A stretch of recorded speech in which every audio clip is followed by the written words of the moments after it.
Okay, let's all, Eric, Joe, John, JD, everyone together. Ready?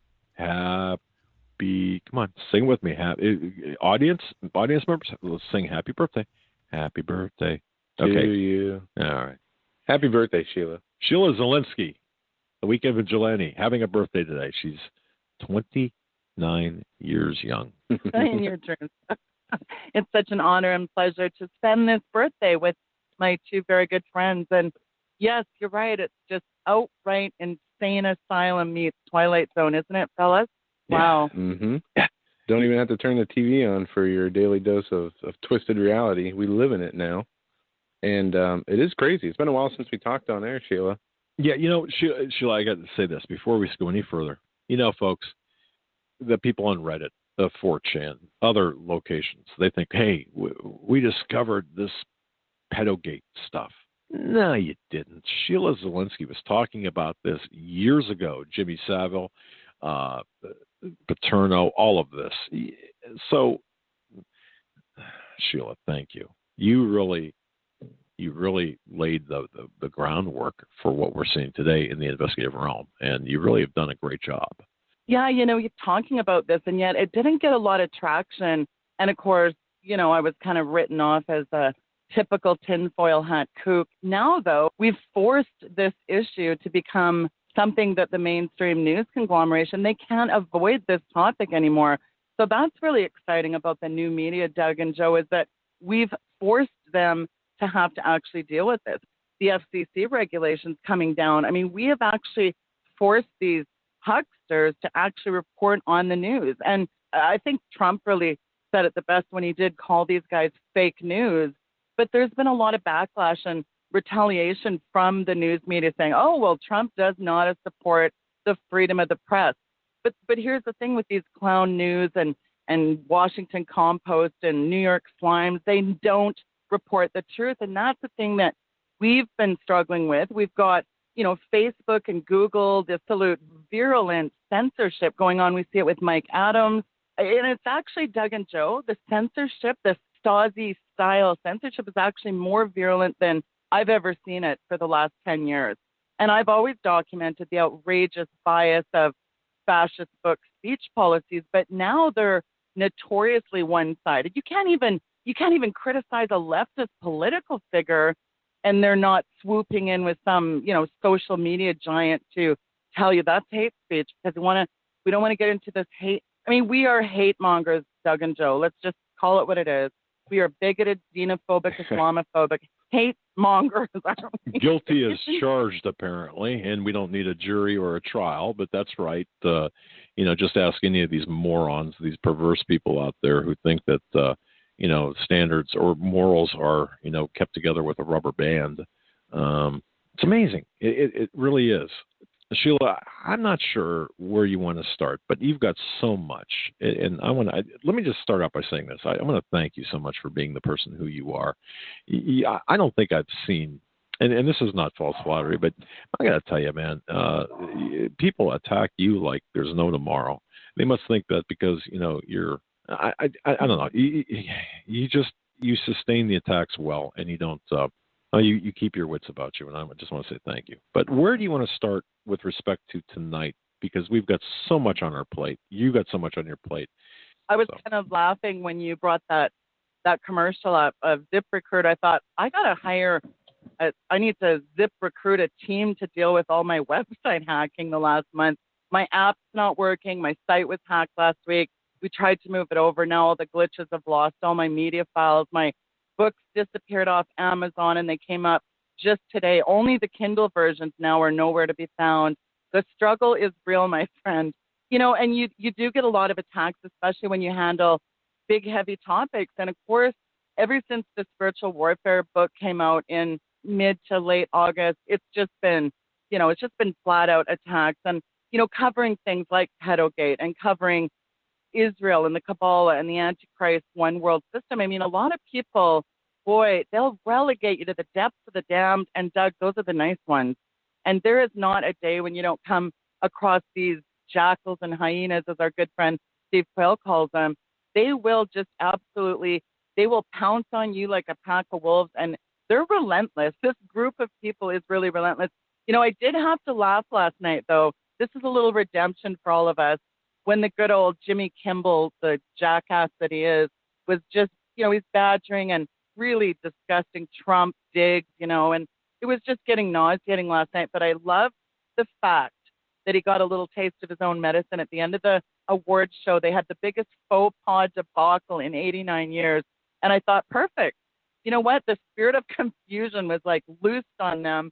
And I thought, this is good payback because God is really getting fed up with all this, Doug. I really believe the curtain is being pulled back. And pretty soon you're going to actually see, I believe this, and I'm going to get a lot of criticism from this statement. What's new? I think you're going to see preachers drop dead in the pulpit. I think you're going to see really major things happening to people. Telling you right now, I'm warning, these keyboard commandos out there that are going to push the button and let her rip. They're just going to send out a message to the world. You've got these guys out there doing 5-part series on why Donald Trump is not God's candidate. I've got a news flash for people. God chose Donald Trump for such a time as this. And I'll tell you, pretty soon the press is going to have to say, this guy is unstoppable, and we're going to know that it is God. And I think God's just getting fed up. He's got his notebook, and he's observing, and he's taking notes of people's behavior. And I've never seen the spirit of slander, the distraction, the deception, but also Christians ganging up on other Christians is just mind-numbing, Doug and Joe, to me. Really, just a spirit of absolute slander, strife, discord sowing, and that's got to stop. And Sheila, let me ask you this: when it comes to the media and the slander, the lies that we see with Trump, how much of this do you think? Not that it was organic in nature; they obviously had a unified front to be against Trump from the beginning. But how much of this was due to? I mean, we've seen this kind of thing before with presidents, especially with Bush, and he deserved all the criticism he got. But we saw the left, start to really go after the other side. But during the Obama presidency, we had no real accountability in the mainstream media. So I guess my question is this something new the media has shifted towards? Are they playing, trying to stay on the offensive when they're really playing defense? Or is this something that over the Obama administration and the, getting used to having what they want and not reporting on anything? Because nothing that Obama did was wrong in the eyes of the mainstream media. None of the scandals, and there were so many. And now we see this just constant hostility towards Trump, just the way that the media is moving now. Well, what I think is WikiLeaks really set the tone for something they could not predict. They had no idea that their ratings would start tanking. And I think they panicked as, these Time Warners, these Comcast, the clown news networks. I think they really panicked and said, oh, my goodness, there's stuff coming out now and people are starting to wake up. There are so many people that have woken up by the masses because of WikiLeaks. And so, again, I think it's just strictly they're working on total defensive mode right now. They're just scrambling, trying to come up with something. Just today, the New York Post was saying, get this. Oh, you'll love this. The crisis facing mainstream journalism is a loss of trust. But it's not, as the President Donald Trump would have you believe, a loss of ethics. Journalists they've just not suddenly given up their craft, Doug and Joe, to start manufacturing stories. Veteran reporters are not just sowing wild, undermine a leader they don't like. The media is just asking tough questions and digging up stories the way it's always been. And I had to just pull myself off the floor from rolling on the floor laughing. So you've got this really kind of very clever, unconstitutional censorship by the White House media ban. It's so ironic. The journalistic body in the mainstream is flipping this around. The Press Freedom and other organizations are saying, hey, you know what? We've got to really do something about the fact that Donald Trump is calling these wonderful journalists fake news. So they're really trying to spin that as well. And I think that's the epitome of irony, isn't it, Doug? Yeah. And I want to ask you, Sheila, just on the behavioral aspect of what we see from the media.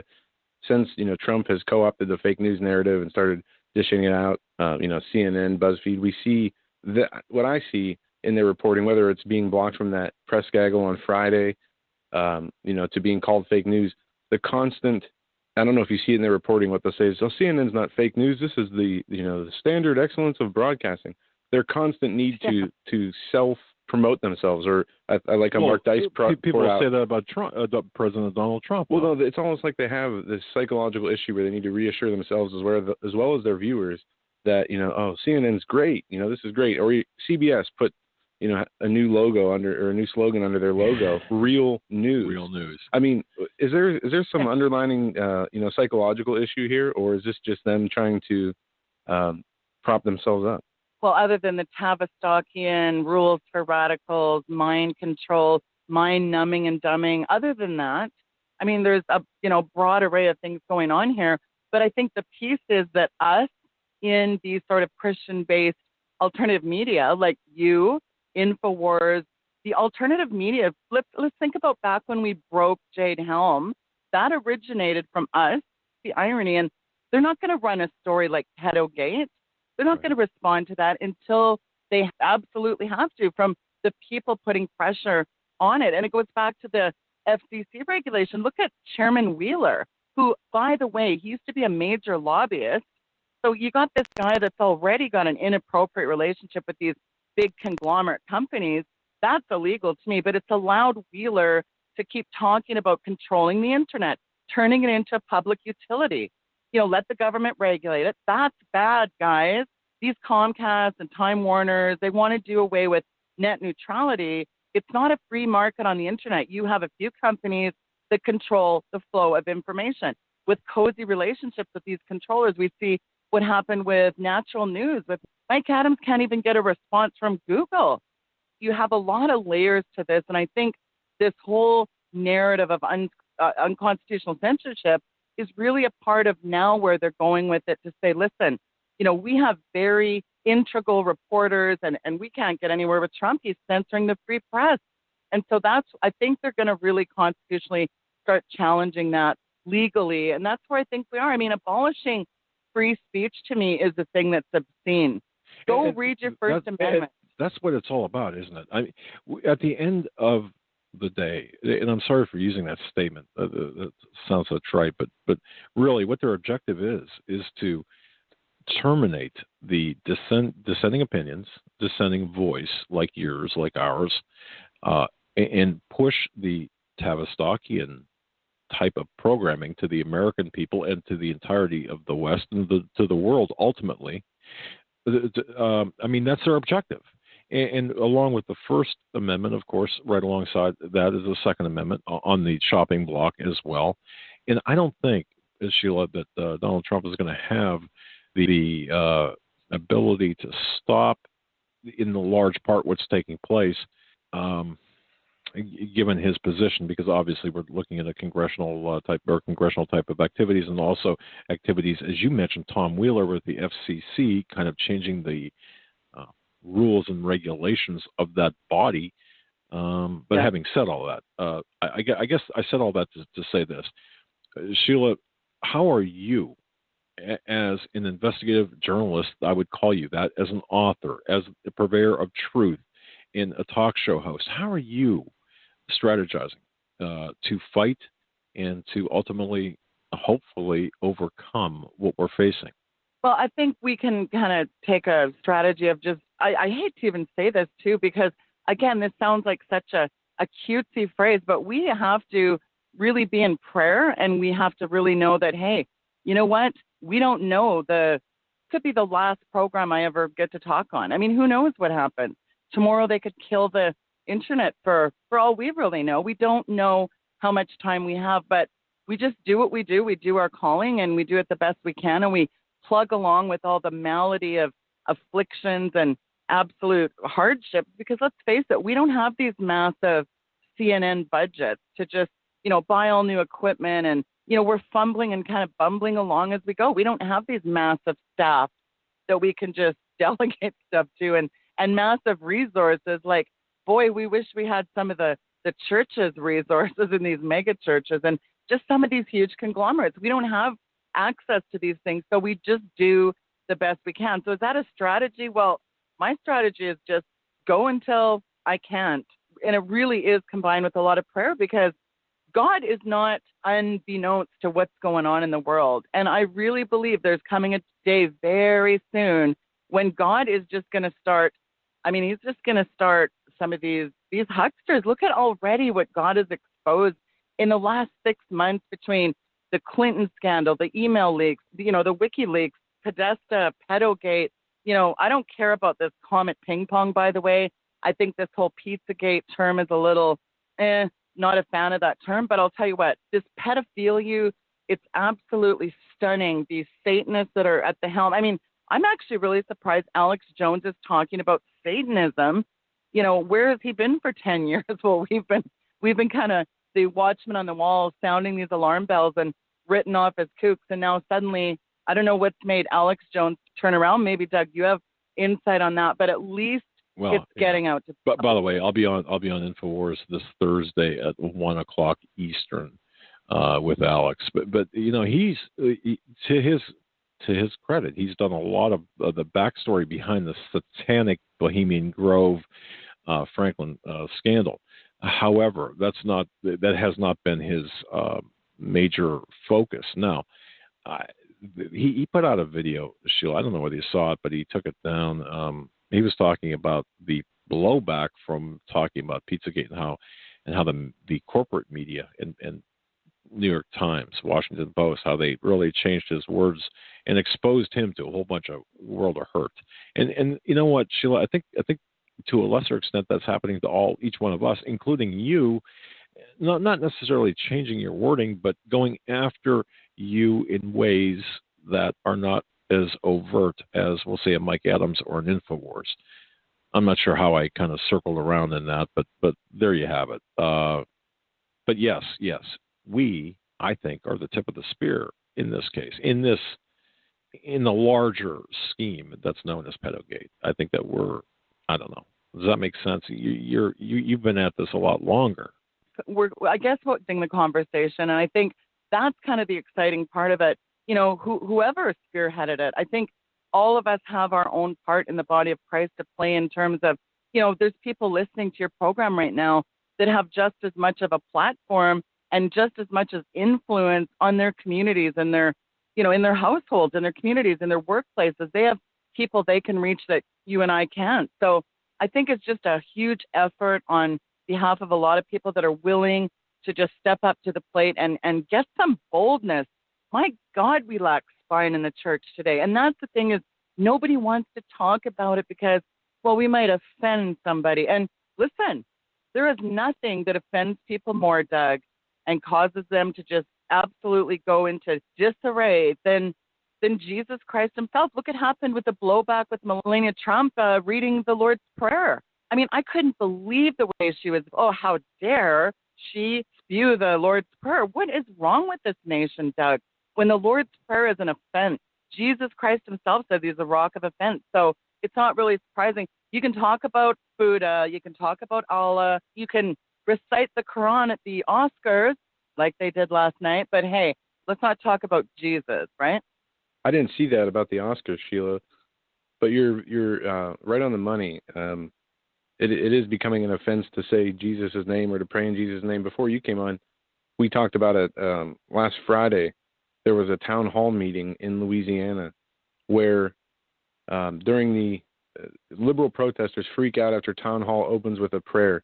And especially when the chaplain closed in Jesus' name, there was people yelling, about the devil and pray on your own time. This was an open town hall meeting. And then they did the same thing during the Pledge of Allegiance. I mean, we're seeing this, and you're right. The media bias towards Trump and everything he does, regardless if it's newsworthy or not, attacking his wife for reading the Lord's Prayer, how she read it, what she read. It is insanity. And there are a few, about Jesus and the offense that brings.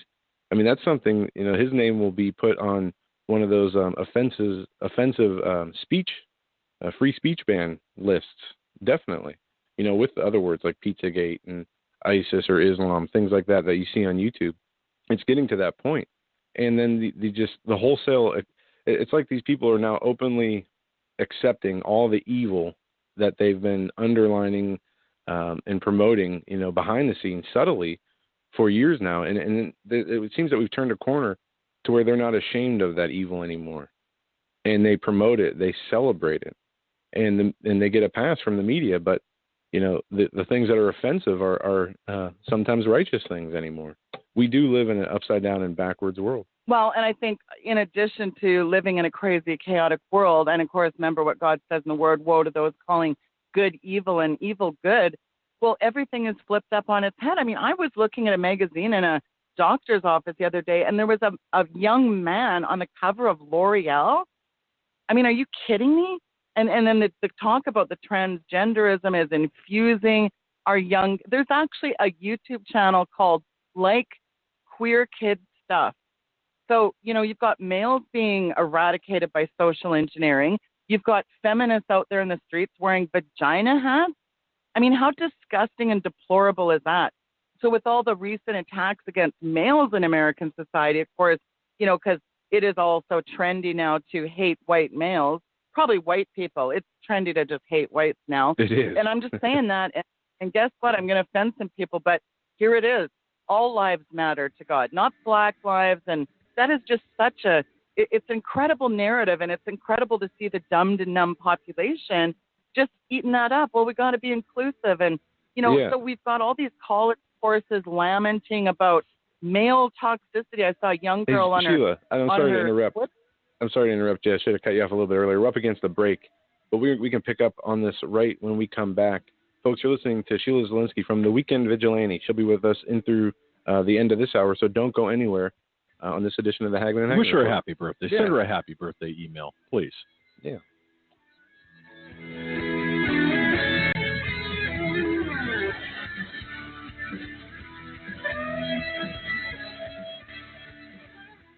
And welcome back, folks, to this edition of the Hagmann and Hagmann Report. Our special guest, Sheila Zilinsky. You can visit her website. Go to the program description at Hagmann. Go to HagmannReport.com and look at the show description. There's the links to her website, to her radio show. It's all there. To her book. Oh, that's a must-have. She's a very talented author and very talented woman, very knowledgeable woman. Sheila Zilinsky is our guest. By the way, Sheila Zilinsky, it's her birthday today. I want everyone really to seriously wish her, send her great thoughts, and certainly keep her in your prayers. Sheila Zilinsky, she has done so much for so many people. You'll never know. And she's a good friend of ours. One more thing, Sheila, when you were talking about woe to the people when they call good evil and evil good. I threw up in my mouth a little here last week when somebody had sent me a link to Teen Vogue. I don't know whether you saw this or folks, if you saw this. Teen Vogue, this moral and spiritual bankrupt retrobate, I can't think of any more adjectives that I can actually say on air. Whitney Bell wrote this gift list for girls that just had an abortion. Okay, yeah, things like heating pads in the shape of the female anatomy, candy, and it just, again, I threw up in my mouth a little bit when I saw this. But yes, you're right on the money, Sheila. This is the stuff we're seeing today. It's horrible, and we need to fight against it. I mean, it's actually physically tiring to think about this and to look at it and say, wow, it's crazy. Go ahead. Girl, she was writing on her blog that mothers need to kill their sons. We need to essentially eradicate males because that's a big problem. And again, it goes to, like I said, I was sitting in this doctor's office, and on the cover it wasn't a cover guy. They said the new cover girl, and then it had they're using men as cover girls and creating fashion for men by way of female dresses and skirts, and they're confusing and blurring gender lines with gender identity versus biology. We're seeing that even, again, with not only CoverGirl, but L'Oreal and Maybelline. And just Google some of these Vogue covers of these cover males. And then we've got, transgendered wrestlers, males, wrestling females.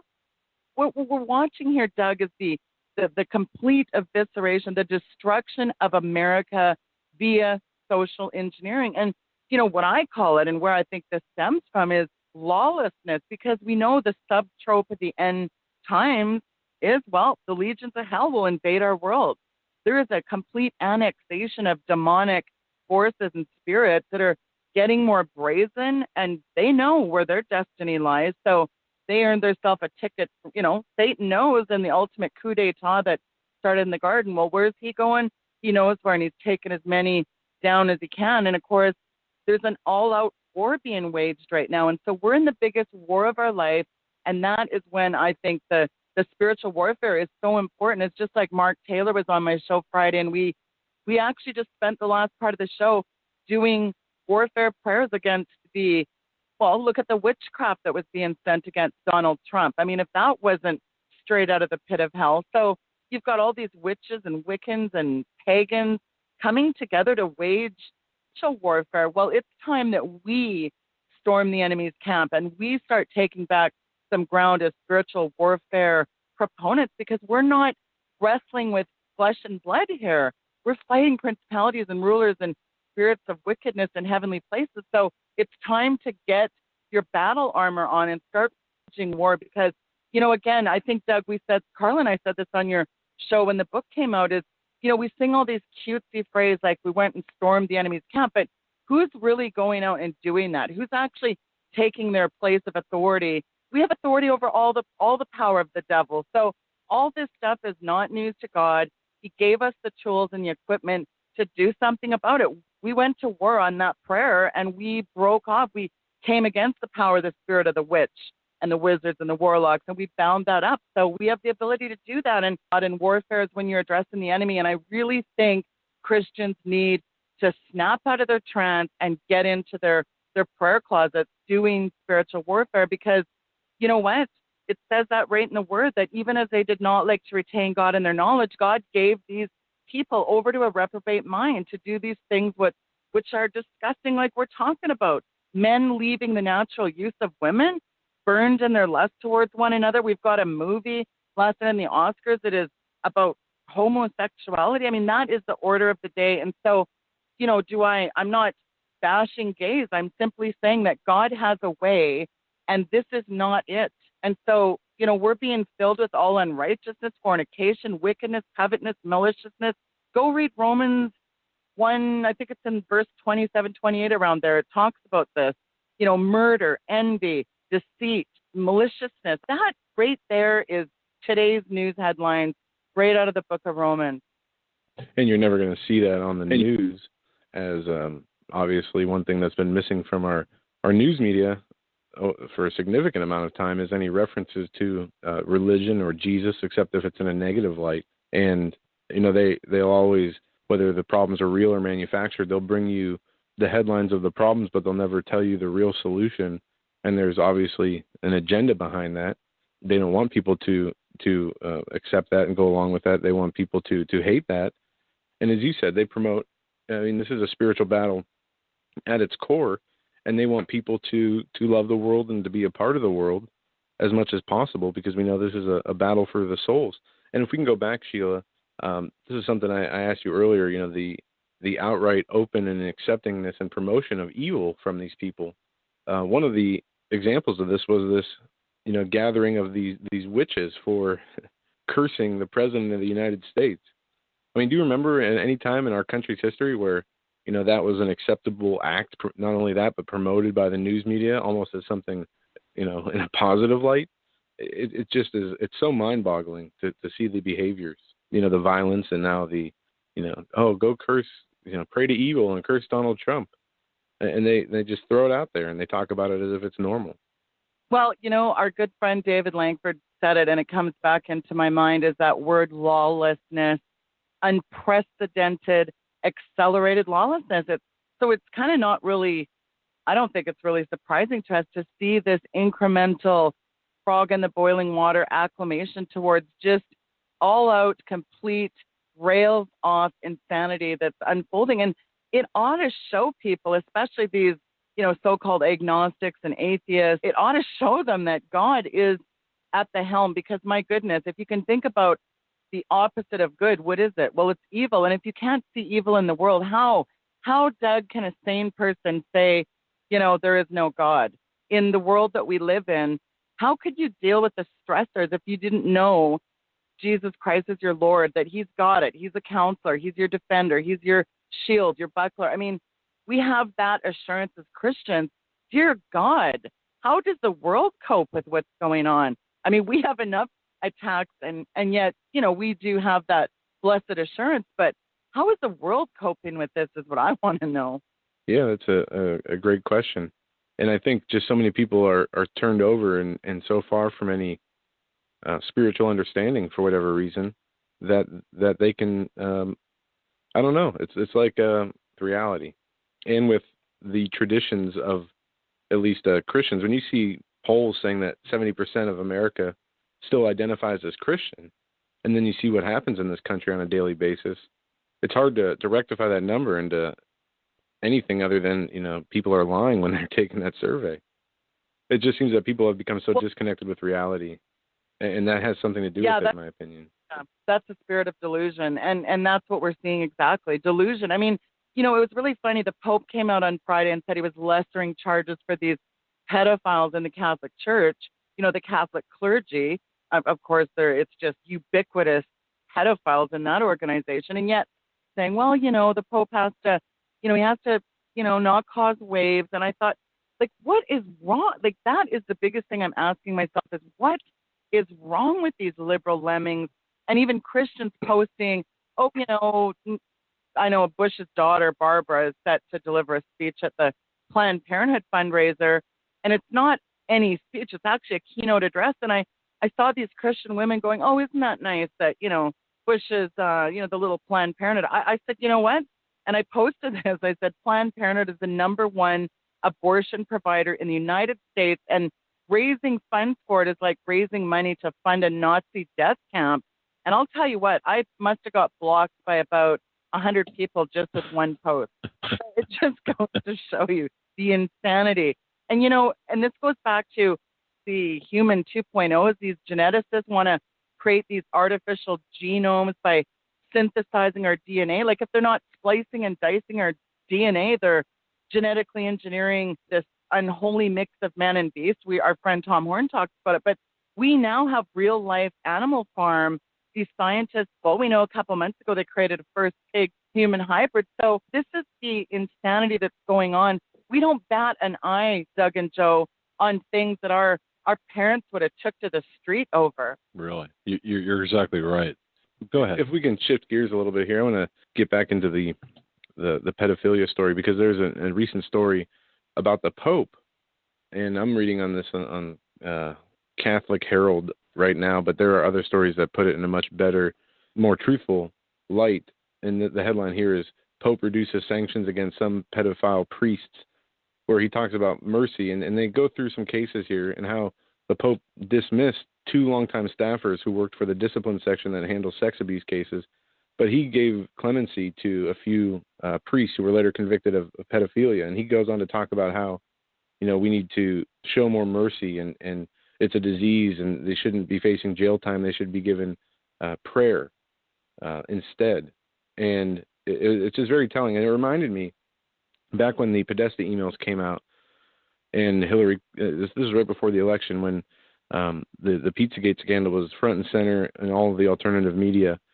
The Pope likened the covering of the Pizzagate and scandals of politicians to literally eating crap or eating excrement. And this was like 2 days after the spear cooking stuff came out. Literally stating that. What's with this Pope and being so aligned with this pedophile agenda? Or is it just the nature of his job, sad to say? Oh, the one world false prophet there, the Pope. Yeah. And don't forget, he's the one leading the charge of global warming as well. He's saying that, the 1.8 billion Catholics should listen up, Catholics. You better start being a forerunner in combating this runaway global warming. So, yeah, you've got that devil involved in everything, and that's what I call him. A lot of Catholics don't like that, but I say wake up, because this guy's a devil, and that is just a fact. And he was actually commenting on ISIS. They're not really that big of a threat. We have to be understanding. And I'm thinking, what? And meanwhile, that very same day, I saw this headline. It said, terror group ISIS teaching their fighters to eat, E-A-T, non-Muslims. Mm-hmm. They found a handbook in an Islamic State training school, and this is funded by a think tank by the U.S. government. Yep. And it revealed this new stance taken by jihadis. They're promoting cannibalism. So if what's that actor, Matrix, Keanu Reeves, I just saw this very devilish new thing he's in.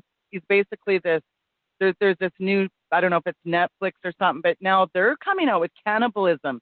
So now we're going to see cannibalism on Netflix. Yeah. And I don't know much about this new series, but I'm going to tell you what, this is just the abomination that knows no bounds right now. And this is the insanity that we're facing. I can't remember the name of the show on Netflix, but there is a show. I think Drew Barrymore is in it, and I think she is the cannibal of the family. And it's supposed to be, I think, this comedy where everybody else is normal and she's a cannibal. What was the name of it? The Bad Batch is the name of it. Actually, it's a pack of biker cannibals and. Oh, that's a different show I'm talking about. I'm going to see if I can find it here. But yeah, I mean, there's a few. I mean, and it's very strange because when you see, going back to the Pizzagate stuff, when you see the artwork of the Podesta brothers, the spirit cooking with eating human cakes or cakes that look like humans. I mean, the Santa Clara diet is the other one. Go on. Who thinks of these things unless it's a practice of something that you're mimicking or imitating in real life? And Sheila and Joe, there was an article in I think Steve Quayle sent this to me, and I think Sheila, I think he sent it to you as well. It was maybe Daily Mail, I don't know. It was a dinner theater where they had a pathologist. And tell me if this rings a bell. Let's see, a pathologist. They invited. It was a dinner theater. I don't know how else to describe it, but there was a very real-looking plastic cadaver on a table, and the cadaver was, although not real, what was real were organs of pigs inside this cadaver. So as people were eating, he was doing an autopsy on this cadaver. Does that ring a bell to you at all? No, it doesn't. But I mean, that's trendy, isn't it? To do Thelema spirit cooking, because let's not forget who adopted Thelema. It wasn't this Marinka Abramovich. It was actually Aleister Crowley, yes, the kingpin of Thelema. So not only now you've got all these movies out. Of course, I did this series. People might want to go back to my YouTube channel.